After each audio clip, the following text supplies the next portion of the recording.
సొంత మండలమే.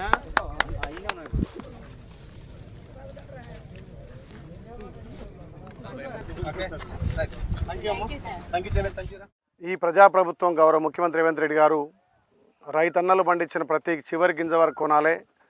అదేవిధంగా ఇది వానాకాలం కాబట్టి ఎప్పుడు వర్షాలు వస్తాయి, ఎప్పుడు రైతులకు ఇబ్బంది అవుతుందనే ఉద్దేశంతో కళ్ళానికి రాగానే 2-3 రోజులలో మ్యాచర్ చూసుకొని ఏ రైతుని ఇబ్బంది పెట్టొద్దు. గతంలో రైతులు చాలా ఇబ్బంది పడేది. నేను కూడా చిన్నప్పుడు చూసిన బండ్లతో కొట్టుకపోయి భువనగిరిలో 3 రోజులు 4 రోజులు ఉండేది కుప్పల దగ్గర.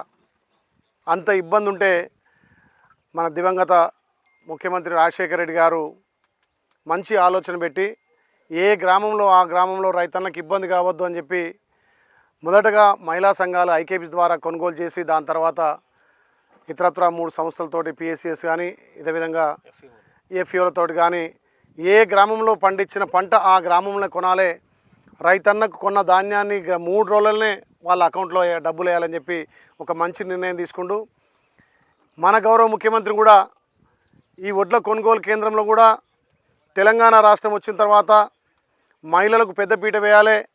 మన ప్రజాప్రభుత్వం వచ్చిన తర్వాత అన్ని అభివృద్ధి కార్యక్రమాల్లో మహిళలను ఇన్వాల్వ్ చేస్తే మహిళలు ఎక్కడైతే చైతన్యంగా పనిచేస్తారో అక్కడ అభివృద్ధి ఎక్కువ ఉందనే ఉద్దేశంతో ఏ పథకం తీసుకున్నా మా అక్క జిల్లాల పేరు మీద మహిళల పేరు మీద చేపడుతుంది. కాబట్టి నిజంగా ఇవాళ ఈ ఐకేపీ సెంటర్లు కూడా ఏదైతే మన జిల్లాలో ఉన్నటువంటి 420లో ముఖ్యంగా 50% ఐకేపీ మహిళా సంఘాలకు ఇవ్వాలని ఒక మంచి నిర్ణయం తీసుకుంది. కాబట్టి మహిళల చేత ఏ కార్యక్రమం చేసినా దిగ్విజయం అయితే అనే ఉద్దేశంతో మన గౌరవ ముఖ్యమంత్రి రేవంత్ రెడ్డి గారు మంచి నిర్ణయం తీసుకుంటూ